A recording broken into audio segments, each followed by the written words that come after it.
Hello, and welcome to episode 10 of our Sports Card Tracker series. In our last episode, under our My Collection maintenance, we added information to our sports table, variation table, and condition table. Now that we're adding information to these tables, we want to be able to back up and restore our database. Before we get started with that, we need to make a few changes to an existing table, and we want to add a new table.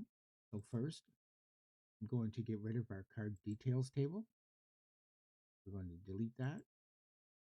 And now in our SCT database Java class, after our player name, we want to add a new column, and we're going to call it rookie card. It's going to be a Boolean character, but because MySQL doesn't understand Boolean characters, we're going to call this one a tiny int, and we're going to give it a field length of 1. We're going to add a comment. 0 is false, and non-0, usually 1, is true. Now, at the bottom, we're going to add a new string, create our new table, and our new table is going to be called checklist table. Create table if not exists. We're going to call this table checklist table. Our first column, checklist ID, and this is going to be an int. We want it to auto increment.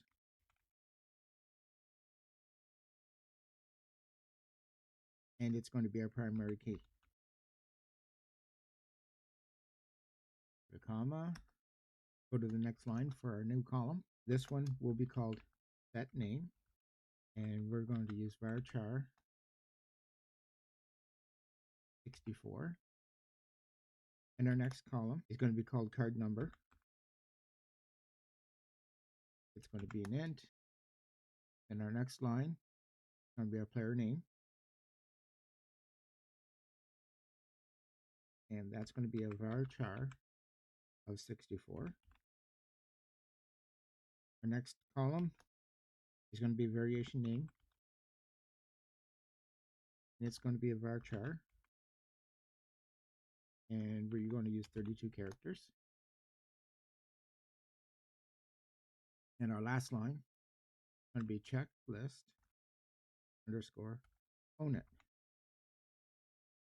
And it's going to be tiny int 1.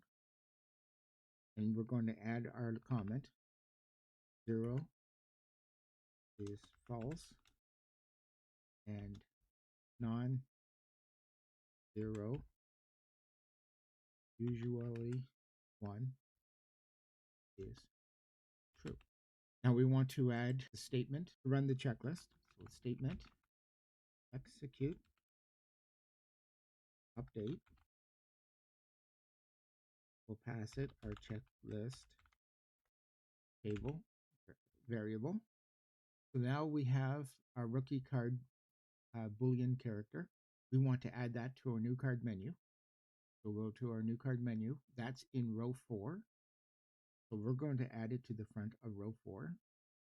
So we're going to use checkbox, and I'm going to call this checkbox rookie equals new checkbox.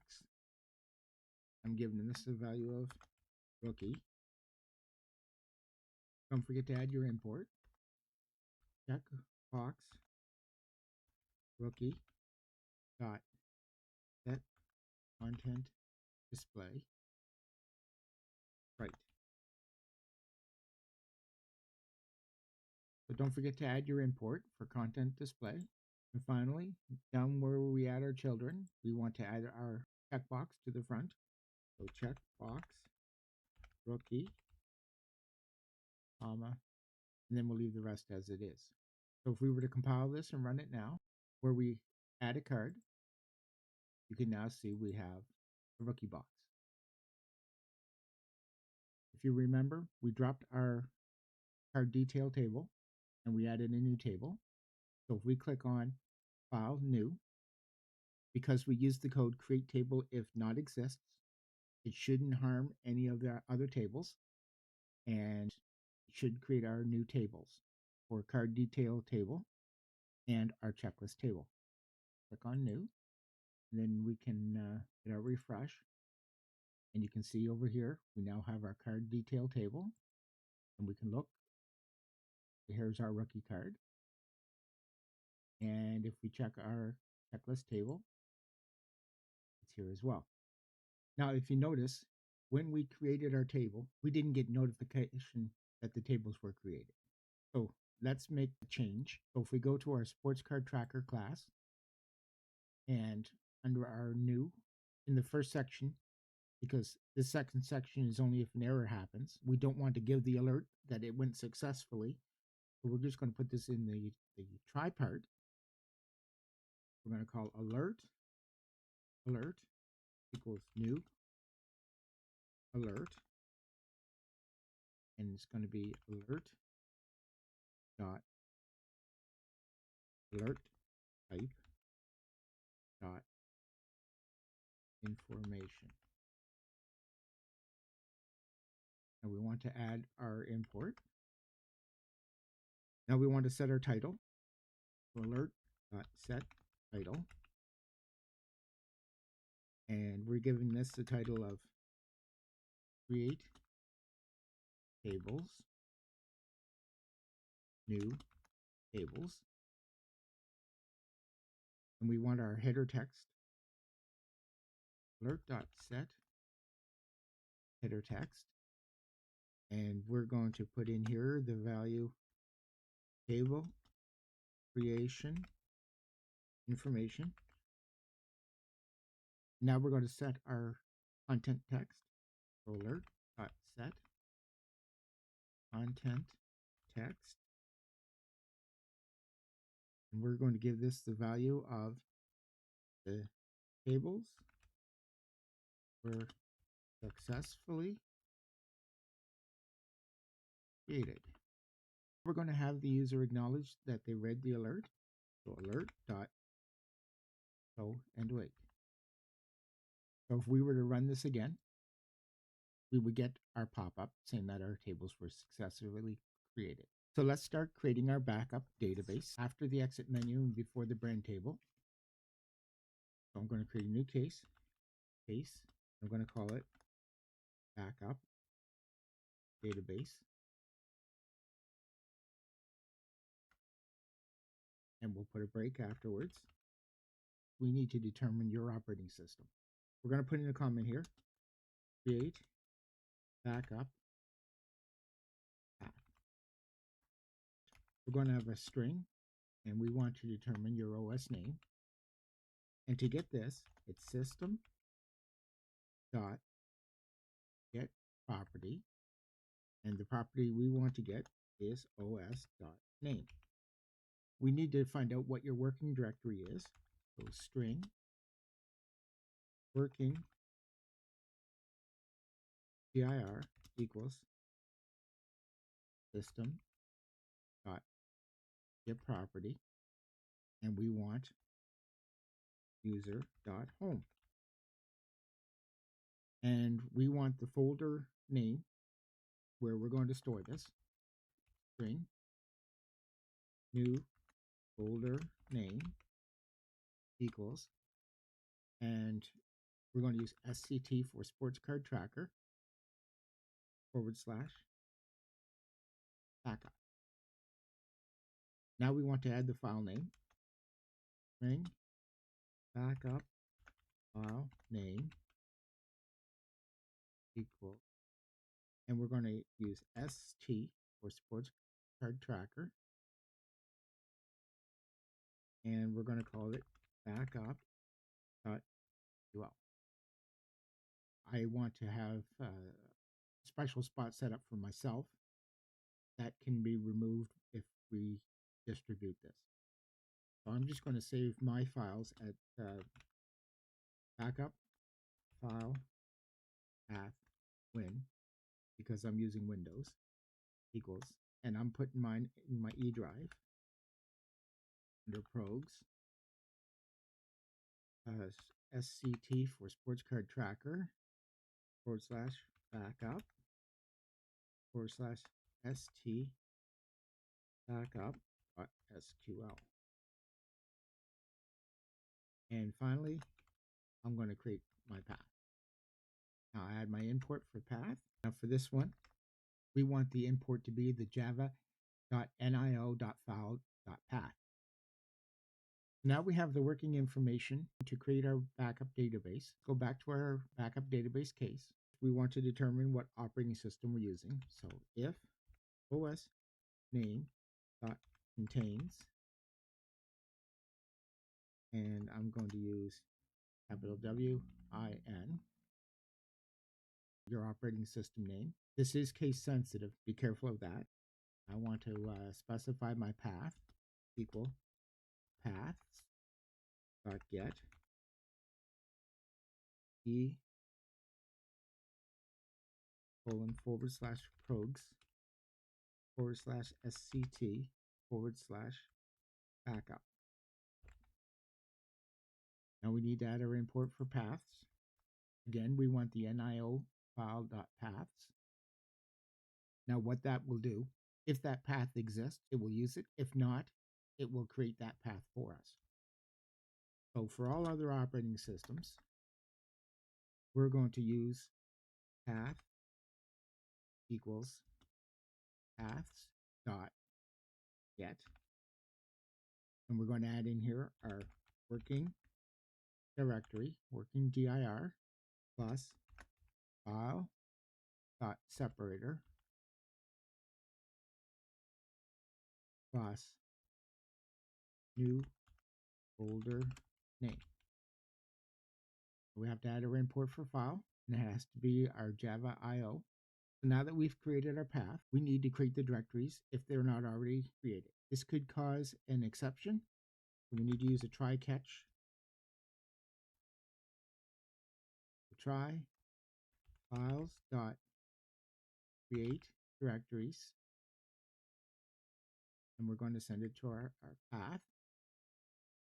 And then we're going to add out a message saying that it was successful. And it's going to be directory is ready. So if there was an error, we can do a catch IO exception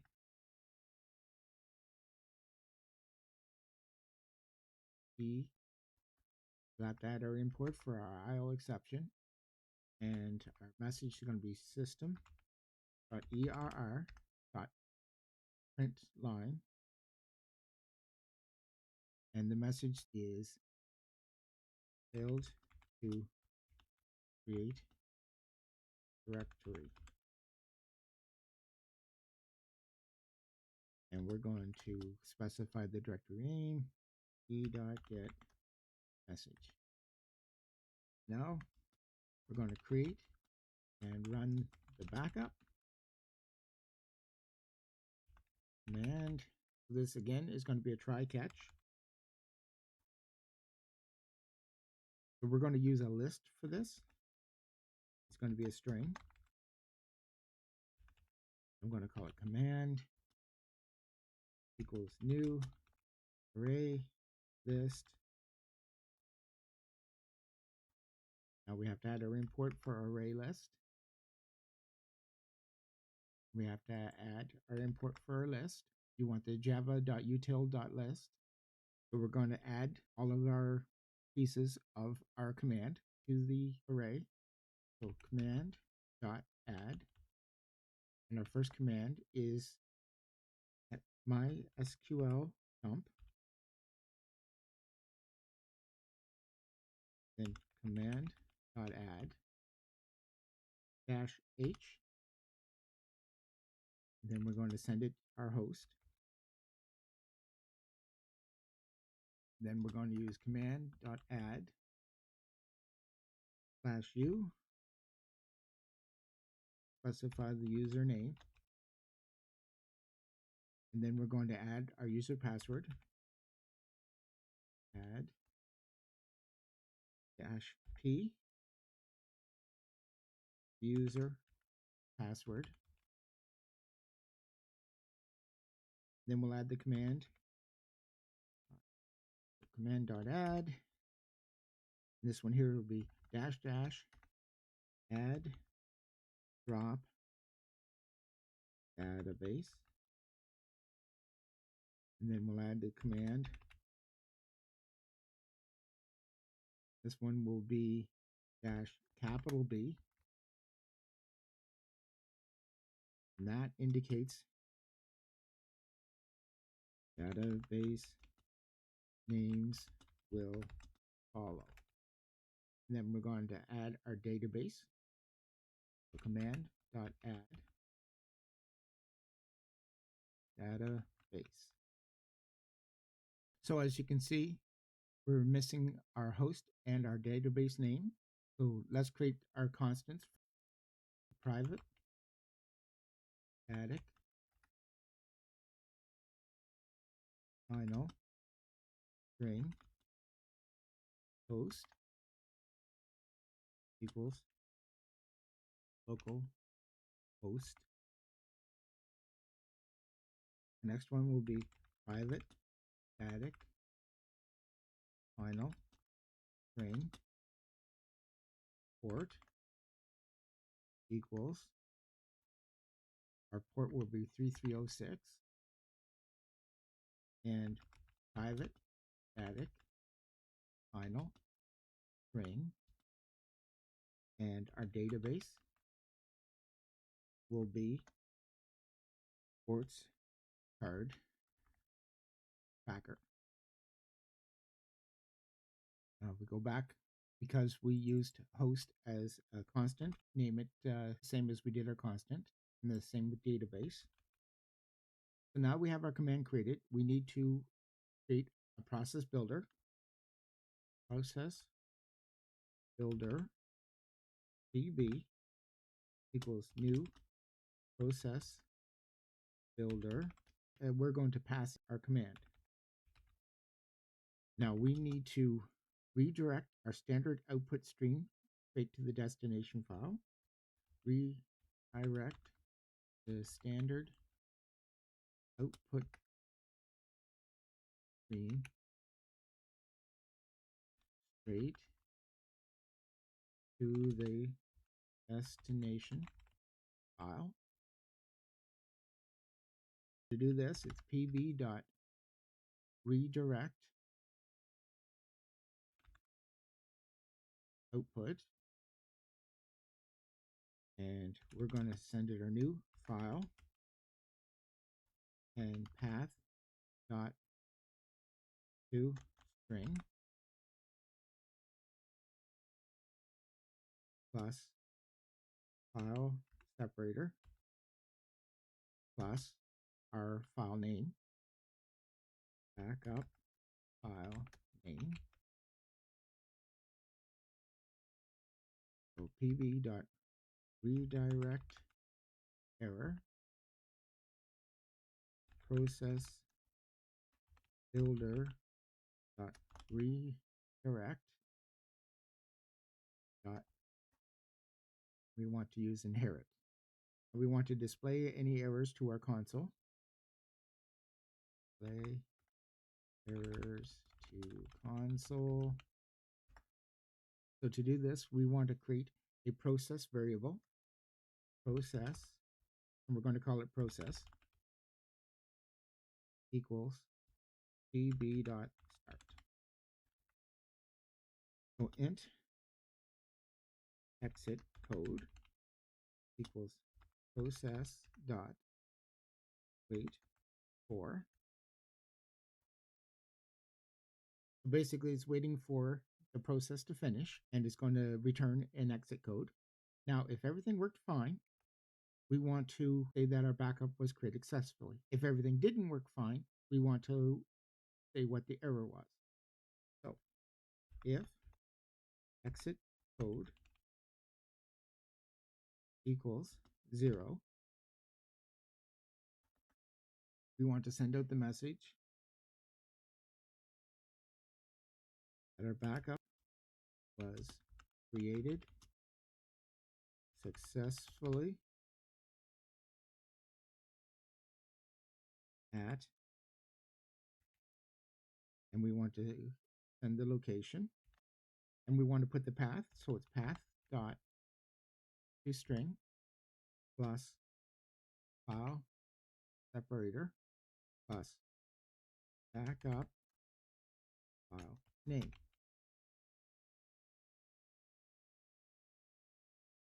Now, if there was an error, so that's any code other than 0, we want to send out the message system.err.print line, and we're going to send out the message backup failed, process exited with error code, and we want to send out the error code. So exit code. Now we want to catch any exceptions. So catch IO exception or interrupted exception E. Then we want to print our error. D.print backtrace. We have an extra E in our IO exception, so we'll remove that. Now we want to alert the user that the database was successfully backed up. Alert the user that the database was backed up. So we're going to create an alert. We're going to call it alert equals new alert. And we're going to use alert dot alert type, and we're going to use an information alert, and we're going to set our title, and this one is going to be called maintenance sports card tracker backup. Now we want to set our header. It's alert dot set header text, and we're going to set the text database backup information. And now we want to set our content text.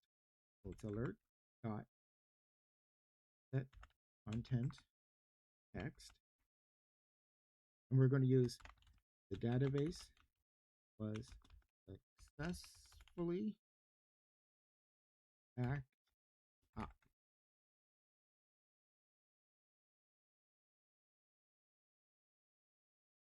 Now we want the user to respond to this. So alert dot show and wait. So that's it for our backup. Let's compile this and run it. So if we go to our My Collection maintenance and we back up our database, we get our information that the database was backed up. And you can see down here where it was backed up to. If we go to that location, we can see that there are backups created. So that's episode 10 of our Sports Card Tracker series. Tune in next time where we look at dropping all of our tables and then restoring our database.